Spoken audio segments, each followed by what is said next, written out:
வணக்கம். ஏஐ உலகம். துறையில் இந்த வாரம் நடந்த முக்கிய நிகழ்வுகள். வணக்கம். செயற்கை நுண்ணறிவு அதாவது ஏஐ உலகத்துல சமீபத்துல நடந்த சில ரொம்ப முக்கியமான ஆர்வத்தை தூண்டுற முன்னேற்றங்களை பத்தி இன்னைக்கு உங்களுக்காக கொஞ்சம் ஆழமா அலச போறேன். இந்த டெக்னாலஜி எவ்வளவு வேகமா போகுது, அதோட தாக்கம் எங்கெல்லாம் இருக்குன்னு புரிஞ்சுக்க சில முக்கியமான விஷயங்களை பார்க்கலாம்.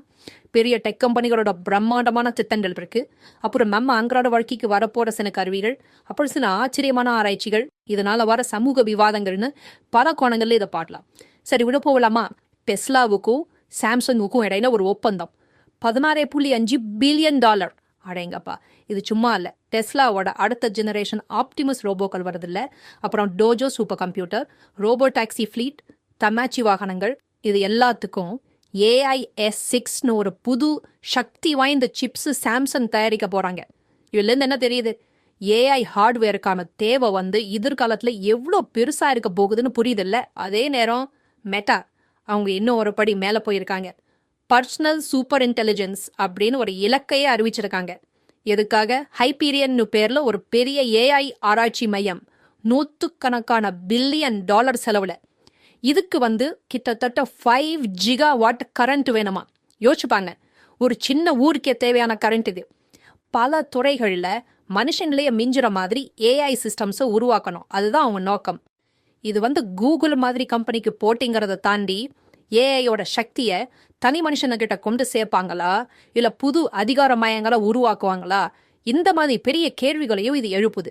சரி, இப்படி பெரிய நிறுவனங்கள் பெரிய இலக்குகளை நோக்கி போகும்போது நம்மளோட அன்றாட பயன்பாட்டுக்கு என்ன வருது? அங்கதான் ஓப்பன் ஏஐயோட புது சாட் ஜிபிடி ஏஜென்ட் வருது. இது GPT-4o மாடலை அடிப்படையாக வச்சுது. இதோட ஸ்பெஷல் என்னன்னா, நீங்க ஒரு கமெண்ட் கொடுத்தா போதும், இன்டர்நெட்ல தேடுறது, சில ஆப்ஸ்ல சின்ன சின்ன வேலை செய்யறது, டேட்டாவை அனலைஸ் பண்றதுன்னு பல ஸ்டெப்ல உள்ள வேலைகளை இது தானாவே செய்யுமா. அதாவது ஏஐ வெறும் பதில் சொல்ற கருவியா இல்லாம நமக்காக வேலை செய்யற ஒரு உதவியாளரா மாற ஆரம்பிக்குது. இது ஒரு பெரிய ஸ்டெப். இது இப்போதைக்கு பிளஸ் ப்ரோ அப்புறம் டீம் யூசர்ஸ்க்கு மட்டும் கிடைக்குது. டெக்னாலஜி இப்படி மனுஷ வேலைகளை சுலபமாக பார்க்கும்போது அதே நேரம் நம்ம பூமியை புரிஞ்சிக்கவும் உதவுது. கூகுள் டீப் மைண்டோட ஆல்ஃபா எர்த் இது ஒரு நல்ல உதாரணம். இது ஒரு வர்ச்சுவல் சேட்டலைட் மாதிரி வேலை செய்யற ஒரு புது ஏஐ மாடல்.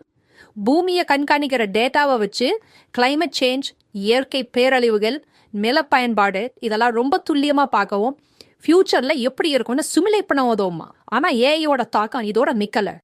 கலை, வேலைவாய்ப்பு, நெறிமுறைகள்னு பல தளங்கள்ல இதோட அதிர்வுரை கேட்குது.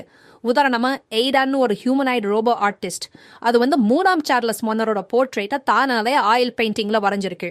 அதுக்கு பேர் வேற வச்சிருக்கு, அல்கோரிதம் கிங். இது என்ன கேள்வியை எழுப்புது? கிரியேட்டிவிட்டிங்கிறது மனுஷனுக்கு மட்டும்தானா? ஒரு மெஷின் வரைஞ்ச ஓவியத்தை நம்ம எப்படி பார்க்கணும்? எது உண்மையான கலை? இந்த மாதிரி நெறிமுறை கேள்விகள்லாம் இப்போ ரொம்ப தீவிரமா விவாதிக்கப்படுது. இன்னொரு பக்கம் ஏஐனால வேலை போயிடுமோங்கிற பயமும் அதிகமாயிட்டே வருது. டெக் துறையிலேயே இது நடக்குது. கோடிங்ல இருந்து கஸ்டமர் சர்வீஸ் வரைக்கும் பல வேலைகளை ஆட்டோமேஷன் ரீப்ளேஸ் பண்ணுது. இது உங்களையோ இல்லை உங்களுக்கு தெரிஞ்சவங்களையோ எப்படி பாதிக்கலாமோ யோசிக்க வேண்டியிருக்கு. இதோட சேர்ந்து ஏஐ ட்ரைனிங்குக்கு தங்களோட படிப்புகளை அனுமதி இல்லாம பயன்படுத்துறாங்கன்னு சொல்லி ஆர்டிஸ்ட் பெரிய ஏஐ கம்பெனிங்க மேல கேஸ் போடுறதும் அதிகமாயிருக்கு. அடோபி மாதிரி சில கம்பெனிங்க நாங்கள் லைசன்ஸ் வாங்கின டேட்டாவை மட்டுமா யூஸ் பண்றோம்னு சொல்லி இது தங்களை காப்பாத்திக்க பாக்குறாங்க. இது டெக்னாலஜி வளர்ச்சிக்கும் கிரியேட்டர்ஸோட உரிமைகளுக்கும் நடுவில் நடக்கிற ஒரு முக்கியமான போராட்டமும் மாறிட்டு இருக்கு. பாத்தீங்களா?